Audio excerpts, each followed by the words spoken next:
High blood pressure is a regulation problem, not just a salt problem. Most people are told that high blood pressure is caused by too much salt. Salt can contribute, but it is rarely the root cause. Blood pressure is controlled by a complex interaction between the nervous system, the kidneys, the vascular endothelium, and multiple hormones. When blood pressure rises chronically, it usually reflects a failure in regulation. Your arteries are not passive tubes. They actively constrict and relax in response to hormonal and neural signals. The kidneys regulate fluid balance. The brain continuously adjusts vascular tone through the autonomic nervous system. If any of these systems become dysregulated, pressure increases. One of the central regulators is insulin. When insulin levels remain elevated due to reduced insulin sensitivity, the kidneys retain more sodium. This increases fluid volume in the bloodstream. Increased volume raises pressure inside the arteries. Insulin also activates the sympathetic nervous system. This increases vascular constriction and raises heart rate. Both elevate blood pressure independent of salt intake. Cortisol is another major contributor. Chronic stress increases cortisol. Elevated cortisol enhances sodium retention and increases vascular responsiveness to adrenaline. This makes arteries more reactive and less relaxed. The renin-angiotensin-aldosterone system also plays a critical role. When activated chronically, it increases fluid retention and tightens blood vessels. This system is often overactive in individuals with metabolic dysfunction. Salt can worsen pressure when these systems are already dysregulated. But without hormonal and metabolic imbalance, salt alone rarely produces sustained hypertension. High blood pressure is not simply about what you sprinkle on your food. It is about how your body regulates vascular tone, fluid balance, and stress hormones. Insulin resistance quietly raises blood pressure. Insulin is not only a blood sugar hormone, it is also a vascular hormone. When insulin sensitivity is normal, moderate amounts of insulin help blood vessels relax through nitric oxide production.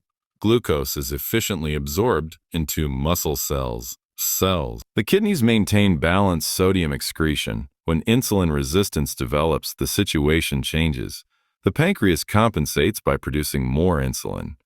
Circulating insulin levels remain elevated for longer periods after meals. This chronic elevation affects multiple systems involved in blood pressure control. First, high insulin increases sodium reabsorption in the kidneys. The body retains more sodium and water. Blood volume rises. Increased blood volume increases arterial pressure. Second, elevated insulin stimulates the sympathetic nervous system. This increases vascular tone and heart rate. Arteries remain more constricted at baseline. Third, insulin resistance reduces nitric oxide availability. Nitric oxide is required for proper vessel relaxation. When nitric oxide signaling declines, arteries become functionally stiffer. This combination creates sustained elevation in pressure. Importantly, this process can occur even if fasting glucose appears normal. Many individuals compensate with higher insulin levels for years before glucose levels rise significantly. This means hypertension can develop before diabetes is diagnosed. Central fat accumulation often accompanies insulin resistance. Visceral fat produces inflammatory cytokines that further impair endothelial function and amplify vascular stiffness. The result is chronic elevation in systolic and diastolic pressure driven by metabolic dysfunction rather than excessive salt intake alone. Chronic stress and cortisol keep pressure elevated. Blood pressure is tightly linked to the stress response. When you experience stress, the body activates the sympathetic nervous system. Adrenaline increases heart rate and constricts blood vessels. This response is useful in short bursts. The problem begins when stress becomes chronic. Persistent psychological stress keeps cortisol elevated. Cortisol is a regulatory hormone that influences fluid balance, vascular tone, and metabolic stability. Chronically elevated cortisol increases sensitivity of blood vessels to adrenaline. Arteries constrict more easily and remain constricted longer. Baseline vascular tone rises. Cortisol also affects the kidneys. It enhances sodium retention and promotes fluid conservation. Increased circulating volume raises arterial pressure. There is also a metabolic interaction. Chronic cortisol elevation worsens insulin resistance. As insulin resistance increases, insulin levels rise. Elevated insulin further stimulates sympathetic activity and sodium retention. This creates a reinforcing cycle. Sleep disruption amplifies this effect. Poor sleep increases evening cortisol and reduces nighttime blood pressure dipping. Normally, blood pressure decreases during deep sleep. When this pattern is disrupted, vascular strain remains elevated for longer periods. Over time, this sustained hormonal activation causes structural changes. Arterial walls become thicker, elasticity declines, vascular stiffness increases. High blood pressure then becomes self-sustaining, even if the original stressor improves. The hormonal system that locks blood pressure in place, one of the most powerful regulators of blood pressure, is the renin-angiotensin-aldosterone system.